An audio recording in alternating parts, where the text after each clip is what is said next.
पहले आपको बताना है 2 सेकंड में सिमलीपाल राष्ट्रीय उद्यान कहाँ स्थित है। सिमलीपाल राष्ट्रीय उद्यान बताना है असम में है, उड़ीसा, उत्तराखंड या फिर मध्य प्रदेश में।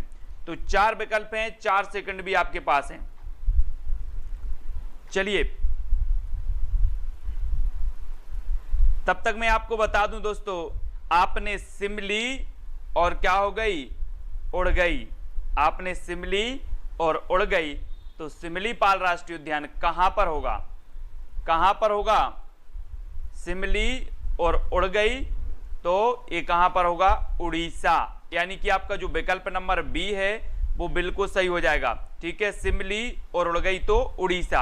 अब दोस्तों देखो, ये उड़ीसा के मयूरभंज जिला में स्थित है सिमलीपाल, और इसका जो निर्माण हुआ था ये कब बना, तो ये बना 1980 में। ठीक है, ये चीज भी आपको याद रखनी है। और ये है दोस्तों आपका उड़ीसा। मैप में देखो, ये आपका उड़ीसा है, यहां पर आपकी चिल्का झील है उड़ीसा में। ठीक है, चिल्का झील है, ये सबसे बड़ी लैगून झील कहलाती है चिल्का झील, तो इसको भी याद रखना है। ठीक है, ये आपका उड़ीसा पूरा यहां पर उड़ीसा है। ठीक है, और उड़ीसा में दोस्तों आपका कौन सा है, सिमलीपाल राष्ट्रीय उद्यान है। भीतरकणिका राष्ट्रीय उद्यान भी यहीं पर है। कौन सा है, भीतरकणिका, तो वो भी याद रखना है। और नंदनकानन भी है यहाँ पर, नंदनकानन।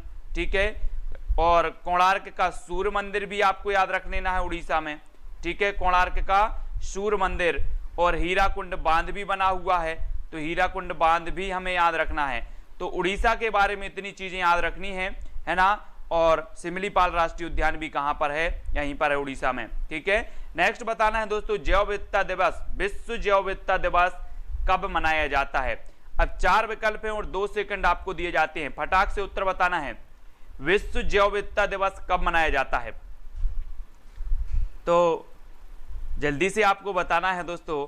और आपका बिल्कुल राइट आंसर जो हो जाएगा वो क्या हो जाएगा, विश्व जैव विविधता दिवस जो मनाया जाता है वो मनाया जाता है कब, 22 मई को। यानी कि जो आपका विकल्प नंबर आ है वो बिल्कुल सही हो जाएगा। ठीक है, सभी लोगों ने बिल्कुल सही आंसर बताया है। जैव विविधता दिवस मनाया जाता है 22 मई को, है ना। विश्व पृथ्वी दिवस मनाया जाता है 22 अप्रैल को। ठीक है, ये चीज आपको याद रखनी है। और दोस्तों 22 मार्च को क्या मनाया जाता है, विश्व जल दिवस मनाया जाता है ना, जल संरक्षण दिवस भी मनाया जाता है कब, 22 मार्च को। ये चीज भी आपको याद रखनी है। ठीक है ना, ये चीज याद रखनी है। 22 अप्रैल, 22 मार्च। और दोस्तों यहां पर हम देखते हैं मैप में, यहां पर आ जाओ, मैप में देखो जरा, ये है आपका केरल। ये क्या है, केरल राज्य है, केरल राज्य है। और दोस्तों केरल में आपको यहां पर एक घाटी है, कौन सी घाटी है, शांत घाटी, है ना। और ये जो तट कहलाता है, ये तट कौन सा कहलाता है, ये पश्चिमी घाट कहलाता है। क्या कहलाता है, पश्चिमी घाट, है ना। ये पश्चिमी घाट कहलाता है। और इस पश्चिमी घाट को जैव विविधता का हॉट स्पॉट क्षेत्र कहा जाता है। और यहाँ पर कौन सी घाटी है, शांत घाटी या फिर साइलेंट वैली। ठीक है, शांत घाटी आपकी पूछा जाता है कभी कभी, कहाँ पर है, तो केरल में है। और जैव विविधता का हॉट स्पॉट क्षेत्र है। और हमने पढ़ा कि जैव विविधता दिवस 22 मई को मनाया जाता है, ये चीज हमने देख ली। ठीक है, और केरल की बात आई है दोस्तों, तो एक चीज और आपको याद रखनी है, पेरियार अभ्यारण्य। क्या है यहाँ पर, पेरियार अभ्यारण्य है। या इस अभ्यारण्य में दोस्तों आपका सबरीमाला, कौन सा मंदिर है, सबरीमाला मंदिर। अगर आपसे कभी पूछा जाए कि किस अभ्यारण्य में सबरीमाला मंदिर स्थित है, तो ये पेरियार अभ्यारण्य में है, जो कहां पर है, केरल में है। ठीक है, तो इतनी चीजें आपको याद रखनी है। राजाजी राष्ट्रीय उद्यान कहां पर स्थित है दोस्तों, राजाजी राष्ट्रीय उद्यान। अब दोस्तों एक चीज बताना कि जो राजा होगा उसके कई भूखंड होंगे, है ना। उसका जो महल होगा वो कई खंडों का बना होगा। कैसा बनेगा, कई खंडों का बना होगा। तो जो राजाजी राष्ट्रीय उद्यान है वो कहां पर होगा, कहां पर होगा, तो आपने बिल्कुल सही आंसर बताया है कि जो राजाजी राष्ट्रीय उद्यान है वो कहां पर है, उत्तराखंड में है। ठीक है, उत्तराखंड में। उड़ीसा में हमने देखा कि सिमलीपाल राष्ट्रीय उद्यान है, भीतरकणिका राष्ट्रीय उद्यान है ना, नंदनकानन है उड़ीसा में। ठीक है, और चिल्का झील भी है। मध्य प्रदेश की बात करें तो यहाँ पर कान्हा राष्ट्रीय उद्यान है जो सबसे बड़ा राष्ट्रीय उद्यान है, ठीक है। बांधवगढ़ राष्ट्रीय उद्यान है जो कि सफेद शेर के लिए प्रसिद्ध है, बांधवगढ़ राष्ट्रीय उद्यान, है ना। असम की बात करें तो यहाँ पर काजीरंगा राष्ट्रीय उद्यान है, ठीक है, काजीरंगा राष्ट्रीय उद्यान जो कि एक सींग वाले गैंडे के लिए प्रसिद्ध है। तो ये राजाजी राष्ट्रीय उद्यान भी याद रखना है, ये कहां पर है, उत्तराखंड में। अब दोस्तों अब मैप में देखते हैं, ये है दोस्तों आपका उत्तराखंड, ये आपका उत्तराखंड है। और उत्तराखंड की जब हम बात करते हैं तो यहां पर कौन सा अनुसंधान है, वन अनुसंधान केंद्र है उत्तराखंड में, उत्तराखंड के देहरादून में, ठीक है, ये चीज याद रखनी है। और जब उत्तराखंड की बात आती है दोस्तों आपकी, तो उत्तराखंड के यहाँ गंगोत्री है, क्या है, गंगोत्री, जहां से गंगोत्री हिमनद, जहां से गंगा नदी निकलती है, ठीक है। तो ये चीज भी आपको याद रखनी है, गंगोत्री हिमनद से, है ना। और उत्तराखंड की जब भी बात होती है दोस्तों तो यहाँ पर जिम कॉर्बेट राष्ट्रीय उद्यान या फिर हैली राष्ट्रीय उद्यान है, जो भारत का प्रथम राष्ट्रीय उद्यान कहलाता है, जिम कॉर्बेट राष्ट्रीय उद्यान। तो ये चीज उत्तराखंड में इतनी चीजें आपको याद रखनी है, वन अनुसंधान केंद्र है ना। अब नेक्स्ट प्रश्न आपको बताना है, नदियों का मायका किस राज्य को कहा जाता है। प्रश्न क्रमांक 4, किस राज्य को कहा जाता है नदियों का मायका। 4 विकल्प हैं, 2 सेकंड भी आपको दिए जाते हैं दोस्तों। अब एक चीज बताना कि जिस राज्य में बहुत सारी नदियां होंगी उस राज्य को क्या कहा जाएगा, नदियों का मायका कहा जाएगा। और वो राज्य कौन सा है, जल्दी से आपको बताना है, राज्य जो है वो राज्य कौन सा है। तब आपका बिल्कुल सही आंसर हो जाएगा, क्या हो जाएगा, मध्य प्रदेश, यानी कि जो डी नंबर है वो आपका बिल्कुल सही हो जाएगा, ठीक है। मध्य प्रदेश को दोस्तों क्या कहा जाता है, नदियों का मायका कहा जाता है। और एक चीज और याद रखना है, ये है आपका मध्य प्रदेश, ये मध्य प्रदेश है और इसमें बहुत सारी नदियां निकलती हैं। यहाँ से अमरकंटक से निकलती है आपकी नर्मदा नदी, यहाँ इंदौर के निकट से आपकी चंबल नदी निकलती है, ठीक है। और नर्मदा नदी मध्य प्रदेश की सबसे बड़ी नदी है। दूसरी सबसे बड़ी नदी कौन सी है, चंबल नदी। नर्मदा नदी की कुल लंबाई है 1312 किलोमीटर और चंबल की कुल लंबाई कितनी है, चंबल की 965 किलोमीटर है। तो ये चीज भी आपको याद रखनी है। यहाँ से बहुत सारी, काली सिंध है, ताप्ती है, सोन नदी है, बहुत सारी नदियां निकलती हैं, इसलिए मध्य प्रदेश को नदियों का मायका, है ना, टाइगर स्टेट, हृदय प्रदेश भी कहा जाता है। तो ये चीज भी याद रखनी है। गैंडा परियोजना की शुरुआत कब हुई दोस्तों, प्रश्न क्रमांक 5 का उत्तर बताना है। गैंडा परियोजना और गैंडा के बारे में आपको पता है कि जो गैंडा है, गैंडा के लिए, एक सींग वाले गैंडा के लिए जाना जाता है असम का कौन सा राष्ट्रीय उद्यान, काजीरंगा राष्ट्रीय उद्यान, है ना। यहां पर इसको संरक्षण है काजीरंगा राष्ट्रीय उद्यान के लिए। और ये गैंडा परियोजना जो इसकी शुरुआत हुई वो कब हुई, तो आपका बिल्कुल सही आंसर हो जाएगा 1987। 1987 यानी कि जो बी नंबर है वो बिल्कुल सही हो जाएगा, ठीक है। बी नंबर 1987 में आपकी गैंडा परियोजना की शुरुआत हुई और बी नंबर आपका बिल्कुल सही हो जाएगा, ठीक है। और दोस्तों ये है असम, ये कौन सा राज्य है, असम, ठीक है, याद रख लेना। यहां से आपका जो है ये असम होता है ना, पूरा ऐसा, और ये अरुणाचल प्रदेश होता है। तो ये असम है और असम में दोस्तों आपको पता है कौन सा राष्ट्रीय उद्यान है, काजीरंगा राष्ट्रीय उद्यान, काजीरंगा राष्ट्रीय उद्यान और मानस राष्ट्रीय उद्यान। यहां पर एक सींग वाला गैंडा पाया जाता है, ठीक है। तो ये चीज आपको याद रखनी है असम के बारे में। नेक्स्ट बताना दोस्तों, माउलिंग राष्ट्रीय उद्यान स्थित है, तो कहां पर स्थित है माउलिंग, ये कहां पर स्थित है दोस्तों, माउलिंग राष्ट्रीय उद्यान।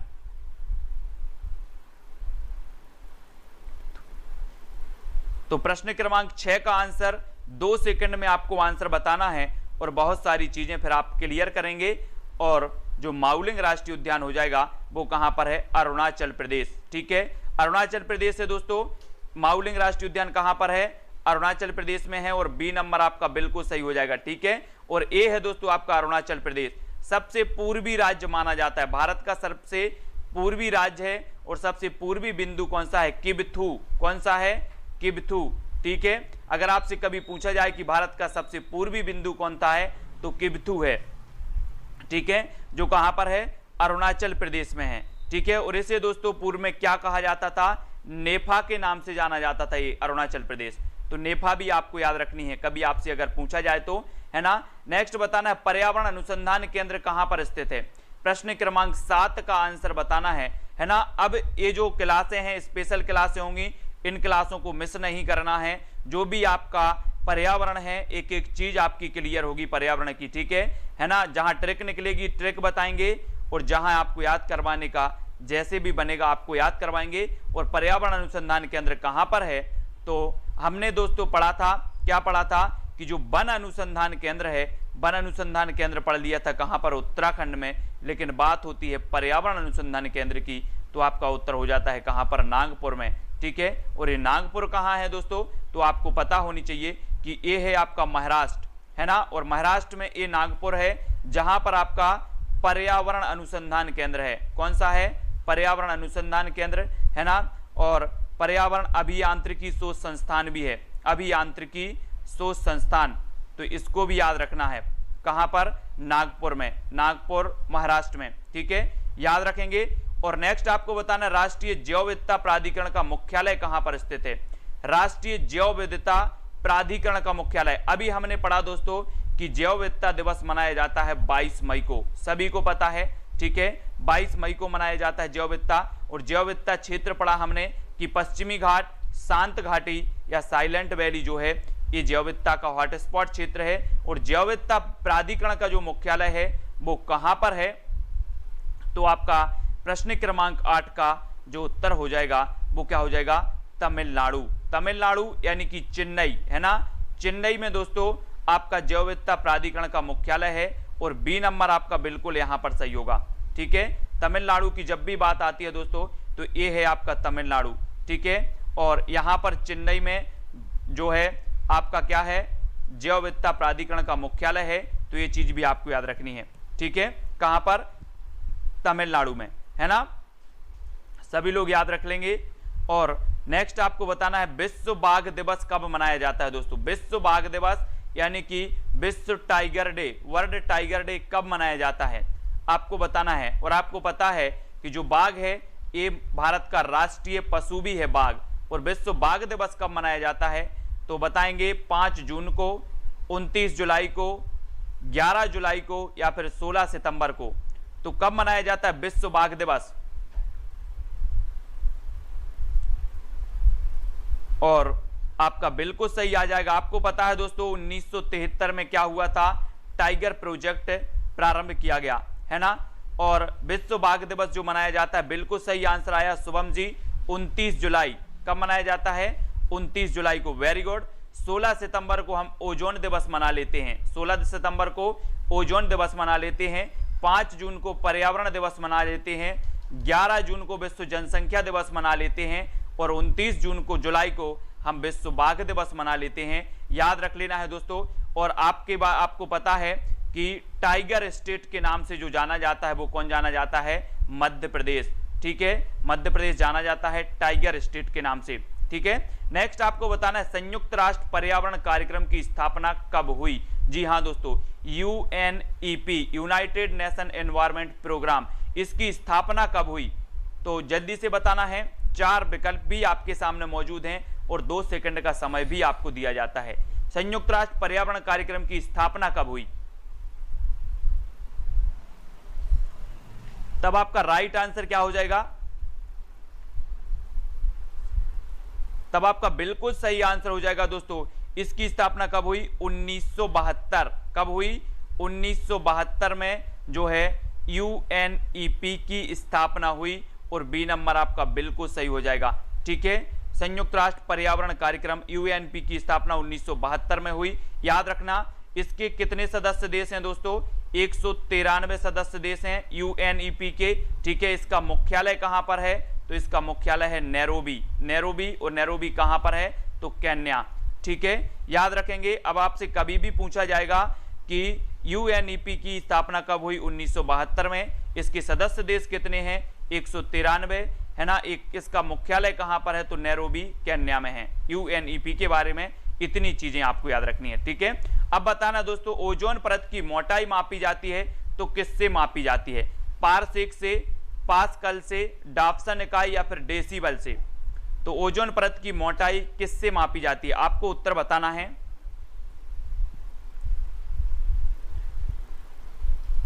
और आपका बिल्कुल सही आंसर होगा दोस्तों, क्या होगा, डाप्सन इकाई, यानी बी नंबर आपका बिल्कुल सही हो जाएगा, ठीक है है ना। तो डॉप्सन इकाई आपका बिल्कुल सही है। और डेसिबल आपको पता है, ध्वनि तीव्रता मापक क्या है, डेसिबल ध्वनि की तीव्रता को मापा जाता है। पारसेक ये क्या है, दूरी की इकाई है दोस्तों, दूरी की इकाई है पारसेक। और पास्कल क्या है, ये दाब की इकाई है। तो इसको भी याद रखना है कि ओजोन परत की मोटाई मापी जाती है डॉप्सन इकाई से, है ना। पास्कल दाब, है ना, पास्कल दाब की इकाई है, पारसेक दूरी की इकाई है, डेसिबल ध्वनि की इकाई है ना। ये चीज इनको याद रखना है। और डॉप्सन ओजोन परत की है। और ओजोन लेयर ये है दोस्तों आपका ओजोन लेयर, ये आप देख रहे हैं यहां से, ये ओजोन लेयर है, ठीक है। कहां पर है, ये है दोस्तों आपका समताप मंडल में, समताप मंडल में आपका ओजोन मंडल है ना। क्लोरोफ्लोरोकार्बन से इसको क्या होता है, नुकसान होता है, सभी को पता है, ठीक है। जो सूर्य से पराबैंगनी किरणें आती हैं, पराबैंगनी किरणों को क्या करती है ओजोन परत, रोक लेती है। कुछ पराबैंगनी किरणें छिद्रों के कारण, ओजोन परत में छिद्रों के कारण क्या होती हैं, निकल जाती हैं धरती में। तो यहाँ पर धरती में क्या होती है, विभिन्न प्रकार की बीमारियां आ जाती हैं, है ना। जैसे त्वचा कैंसर सबसे महत्वपूर्ण माना जाता है। पराबैंगनी किरणों से जो रोग होता है वो कौन सा होता है, त्वचा कैंसर होता है, ठीक है। तो याद रखेंगे। अगला बताना दोस्तों, केंद्रीय चावल अनुसंधान केंद्र कहां पर स्थित है। प्रश्न क्रमांक 12, केंद्रीय चावल अनुसंधान केंद्र, तो ये कहां पर है। 4 विकल्प आपको दिए जाते हैं और 2 सेकंड आपका है, ऑल इन वन, है ना। राघव जी, मनीषा जी, तब आपका 12 का आंसर क्या हो जाएगा, केंद्रीय चावल अनुसंधान केंद्र। मैं आपको जब तक बता दूं दोस्तों कि जो चावल निकलता है काय से निकलता है, धान से, आपको पता है। और धान की अगर बात करें तो एमपी में जो धान अनुसंधान केंद्र है वो कहां पर है, वड़वानी में। एमपी की बात करें तो वड़वानी में है धान अनुसंधान केंद्र। और केंद्र की बात करें तो केंद्र चावल अनुसंधान केंद्र जो है वो कहां पर है, उड़ीसा। कहां पर है, उड़ीसा, यानी कि कटक उड़ीसा में, ठीक है। याद रख लेना। हम क्या करते हैं, चावल काय से निकलता है, धान से, और धान को क्या करते हैं, काटते हैं। तो चावल अनुसंधान केंद्र कहां पर होगा, कटक उड़ीसा में, ठीक है। और उड़ीसा के बारे में तो मैं बहुत सारी चीजें आपको बता चुका हूं कि उड़ीसा में नंदनकानन है, भीतरकनिका राष्ट्रीय उद्यान है, ठीक है ना। सभी को पता है चिल्का झील भी उड़ीसा में है, चिल्का झील है। और हीराकुंड बांध है, मिट्टी का बना हुआ सबसे लंबा बांध है, महानदी पर बना है, ठीक है। ये चीज भी याद रखनी है। और उड़ीसा की शोक किस नदी को कहा जाता है, तो आपको पता होनी चाहिए, महानदी को, ठीक है। महानदी भी आपको याद रखनी, महानदी को कहा जाता है उड़ीसा का शोक, ठीक है। अगला देखते हैं दोस्तों, भारतीय कृषि अनुसंधान केंद्र स्थित है, तो कहां पर स्थित है, कृषि अनुसंधान केंद्र, भारतीय कृषि अनुसंधान केंद्र बताना है। उड़ीसा में है, उत्तर प्रदेश में है, नई दिल्ली या फिर मध्य प्रदेश में, तो कहां पर है। 4 सेकंड आपको दिए जाते हैं दोस्तों। भारतीय कृषि अनुसंधान केंद्र, दोस्तों जो अनुसंधान केंद्र होता है इकाई के लिए होता है कि आप इसमें खोज करो, अनुसंधान करो और नई नई तकनीक निकालो। क्या निकालो, नई नई तकनीक निकालो। तो भारतीय कृषि अनुसंधान केंद्र, कृषि में नई नई तकनीकें निकालो तो नई दिल्ली, है ना। भारतीय कृषि अनुसंधान केंद्र कहां पर होगा आपका, नई दिल्ली। बी नंबर आपका बिल्कुल सही हो जाएगा, ठीक है। बी नंबर जिन्होंने भी टिक किया है मंगल जी, उनका आंसर बिल्कुल सही है। और ए है दोस्तों आपका दिल्ली, ठीक है, दिल्ली है ना। तो यहां पर आप देखें। नेक्स्ट आपको बताना है ओणम, ओणम किस राज्य का त्योहार है, ओणम बताना है। प्रश्न क्रमांक 14 का, उड़ीसा, उत्तर प्रदेश, केरल या फिर मध्य प्रदेश। ओणम किस राज्य का त्योहार है। 4 विकल्प हैं, 2 सेकंड आपको दिए जाते हैं और फिर आपका जो उत्तर हो जाएगा वो क्या हो जाएगा, तब आपका राइट आंसर होगा दोस्तों क्या, केरल। केरल यानी बी नंबर आपका बिल्कुल सही हो जाएगा। केरल जो राज्य है दोस्तों, इसका त्योहार है ओणम, याद रखना है ना। और ये है दोस्तों आपका केरल। पहले भी मैं आपको केरल के बारे में बता चुका हूं कि केरल में जैव विविधता का हॉट स्पॉट क्षेत्र साइलेंट वैली है, ठीक है। ओणम यहाँ का नृत्य है और पश्चिमी घाट भी यहाँ पर स्थित है, जो जैव विविधता का हॉट स्पॉट क्षेत्र के अंतर्गत आता है ना। केरल के बारे में भरतनाट्यम नृत्य यहाँ का है, भरतनाट्यम, ठीक है।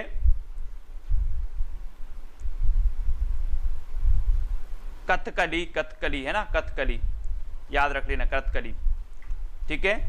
और कथक उत्तर प्रदेश का है, कथक उत्तर प्रदेश का, कथकली यहाँ का है, ठीक है। नेक्स्ट बताना, भारत का प्रथम आपदा प्रबंधन संस्थान स्थापित किया गया तो कहाँ किया गया? भारत का प्रथम आपदा प्रबंधन संस्थान,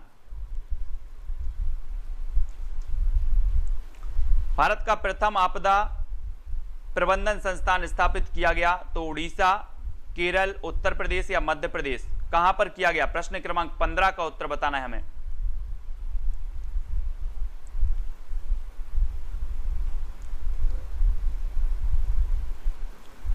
तो आपदा प्रबंधन की बात हो रही है दोस्तों, और आपदा आती है काय पर आती है? आपदा भू पर आपदा आती है, भू यानी कि भोपाल, और भोपाल कहां पर है? मध्य प्रदेश में, ठीक है। आपदा आती है भू में, मैंने याद करवाया था आपको कि आपदा कहां पर आती है? भू, तो भू से बनेगा भोपाल, और भोपाल कहां पर है? मध्य प्रदेश में। तो भारत का प्रथम आपदा प्रबंधन संस्थान खोला गया कहां पर? मध्य प्रदेश के भोपाल, यानी कि जो डी नंबर है वो बिल्कुल सही हो जाएगा, ठीक है। भोपाल में भारत का प्रथम आपदा प्रबंधन संस्थान खोला गया और डी नंबर आपका बिल्कुल सही होगा। और मध्य प्रदेश की बात आई है दोस्तों, तो ये है आपका मध्य प्रदेश। मैं आपको फिर से बता रहा हूं कि मध्य प्रदेश में यहां पर मंडला है, और मंडला में आपका कान्हा किसली राष्ट्रीय उद्यान है, ठीक है, याद रख लेना है आपको। यहां पर दोस्तों आपकी उमरिया है, और उमरिया में आपका बांधवगढ़ राष्ट्रीय उद्यान है, ठीक है। यहां पर शिवपुरी है, शिवपुरी में माधव राष्ट्रीय उद्यान है, ये चीज भी आपको याद रखनी है, ठीक है। और छिंदवाड़ा और सिवनी में यहां पर क्या है? पेंच राष्ट्रीय उद्यान है, और पन्ना में पन्ना राष्ट्रीय उद्यान है। तो इतने सारे राष्ट्रीय उद्यान भी आपको याद रखना है मध्य प्रदेश के बारे में, ठीक है। और नेक्स्ट बताना है आपको दोस्तों, रेड डाटा बुक का प्रकाशन किया जाता है तो किसके द्वारा किया जाता है? 4 विकल्प हैं, 4 में से एक उत्तर आपको बताना है। रेड डाटा बुक का प्रकाशन किया जाता है तो किसके द्वारा किया जाता है? अब 4 विकल्प हैं,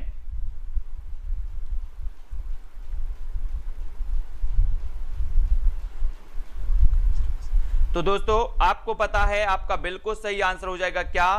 बी, IUCN, ठीक है, IUCN, ठीक है, international union for conservation nature. इसके द्वारा क्या किया जाता है? रेड डाटा बुक का प्रकाशन किया जाता है, UNEP, है ना। तो याद रख लेना है, यूनाइटेड नेशन एनवायरमेंट प्रोग्राम, और WWF इसका फुल फॉर्म क्या है? World wide fund for nature. तो ये फुल फॉर्म भी कभी कभी पूछ लिए जाते हैं, तो इनको आपको याद रखना है। और दोस्तों बात आती है IUCN की, तो IUCN की स्थापना कब हुई थी? 1948 में। कब हुई थी? 1948 में हुई थी, ये चीज भी याद रखनी है। और इसका मुख्यालय कहां पर है? IUCN का ग्लैंड स्विट्जरलैंड में है, तो ये चीज आपको याद रखनी, कहां पर है? ग्लैंड स्विट्जरलैंड में। 1948 में IUCN की स्थापना हुई, और रेड डाटा बुक का प्रकाशन भी IUCN करती है, ठीक है ना। अगला दोस्तों आपको बताना है, सरदार सरोवर बांध किस नदी पर बना है? प्रश्न क्रमांक 17 का उत्तर बताना है। और इसी प्रकार से अब आपकी सीरीज चलेगी दोस्तों, पर्यावरण की एक भी क्लास आपको मिस नहीं करना है, ठीक है। सरदार सरोवर बांध किस नदी पर बना है? 4 विकल्प हैं, 2 सेकंड भी आपको बताना है। और सरदार जी के बारे में बता दें दोस्तों कि सरदार पटेल साहब के नाम पर इस बांध का नाम रखा गया क्या? सरदार सरोवर बांध, है ना। और आपको पता है स्टैच्यू ऑफ यूनिटी यहीं पर बनाई गई है, सरदार सरोवर बांध के निकट। और सरदार सरोवर जो बांध है ये गुजरात के किस जिला में है? तो नर्मदा जिला में है। किस जिला में? नर्मदा जिला में है, ठीक है। और ये जो बांध बना है वो नर्मदा नदी पर बना है ना, नर्मदा नदी पर बना है और नर्मदा जिला में है गुजरात के, ठीक है। और दोस्तों हमने पढ़ा था कि इसकी जो प्रस्तावित ऊंचाई थी इस बांध की वो कितनी थी? 130 मीटर, लेकिन इस बांध की जो ऊंचाई है वो कितनी बची है? 90 मीटर, है ना। आपने पढ़ा होगा कि नर्मदा बचाओ आंदोलन मेधा पाटकर, बाबा आमटे, आमिर खान आदि के निर्देशन में ये नर्मदा बचाओ आंदोलन चलाया गया, जिसमें सरदार सरोवर बांध की जो ऊंचाई 130 मीटर थी इसको घटाकर कितनी कर दी गई? 90 कर दी गई, ठीक है। और ये सरदार सरोवर किस जिले में है? तो नर्मदा जिले में है, कहाँ के? गुजरात के। और ये नर्मदा नदी से निकलती है। तो दोस्तों नर्मदा नदी के बारे में भी हम बता देते हैं। तब तक आपको कोसी नदी की भी पता होनी चाहिए कि ये बिहार का शोक कहा जाता है। दामोदर नदी को बंगाल का शोक कहा जाता है, ठीक है। और ये जो गंगा नदी है दोस्तों, ये मध्य प्रदेश की सबसे लंबी नदी है ना, सबसे पवित्र नदी है, राष्ट्रीय नदी है। और ये कहाँ से निकलती है? तो ये निकलती है आपकी कहाँ से? गंगोत्री। गंगोत्री यानी कि उत्तराखंड से, ठीक है, तो याद रखेंगे। और दोस्तों आपको पता है कि यहां से निकलती है आपकी नर्मदा नदी, ठीक है। नर्मदा नदी निकलती है कहां से?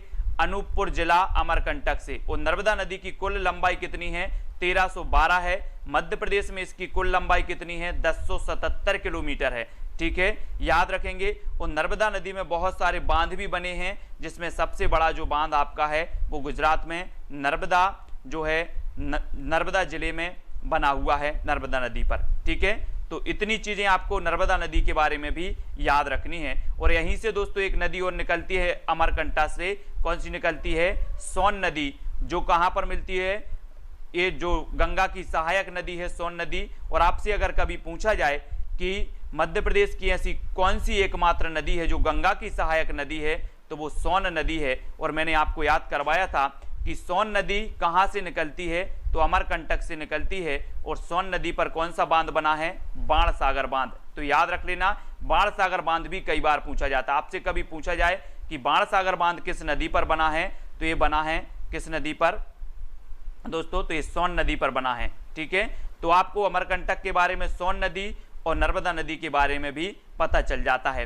नेक्स्ट बात कर लेते हैं दोस्तों, भारत की सबसे बड़ी खारे पानी की झील कौन सी है? प्रश्न क्रमांक 18 का आंसर बताना है आपको।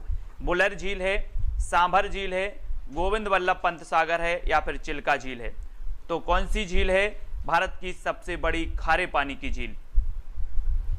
2 सेकंड आपको दिए जाते हैं और 2 सेकंड में आपको उत्तर बताना है। हाँ, वेरी गुड रवि जी, सोने का बांध। सोने का बांध ऐसे भी याद कर सकते हैं, ठीक है। और भारत की सबसे बड़ी जो खारे पानी की झील है वो कौन सी झील है? और आप लोगों ने बिल्कुल सही आंसर बताया है कि जो आपकी सांभर झील है, ये क्या है? खारे पानी की सबसे बड़ी झील है, यानी कि जो आपका बी नंबर है वो आपका बिल्कुल सही हो जाएगा। अब आपको याद रखना है दोस्तों, कौन सी झील है? खारे पानी की पूछी गई है, तो खारे पानी की सबसे बड़ी झील है सांभर झील, जो कहां पर है? आपकी राजस्थान में, ठीक है। सांभर झील कहां पर है? राजस्थान में, है ना। और सबसे बड़ी जो लैगून झील है, तटीय झील है, वो कौन सी है? चिल्का झील सबसे बड़ी तटीय झील है ना। सबसे बड़ी मीठे पानी की झील कौन सी है? तो बुलर झील है, ये जम्मू कश्मीर में है ना। और कृत्रिम सबसे बड़ी झील है तो वो गोविंद वल्लभ पंत सागर झील है, ये कृत्रिम सबसे बड़ी झील है गोविंद वल्लभ पंत सागर, है ना। और खारे पानी की सांभर झील राजस्थान में है। चिल्का झील सबसे बड़ी लैगून या तटीय झील है, ठीक है। तो ये चीज आपको याद रखना है ना। चिल्का झील लैगून झील है, तटीय झील सबसे बड़ी है, ठीक है। और दोस्तों सांभर झील की बात करें तो ये है आपका सांभर झील राजस्थान में, ठीक है। और राजस्थान में जो राजस्थान की जीवन रेखा कहा जाता है वो इंदिरा गांधी नहर, कौन सी नहर है? इंदिरा गांधी नहर है, जिसे राजस्थान की जीवन रेखा भी कहा जाता है। तो इनको भी आपको याद रखना है, ठीक है।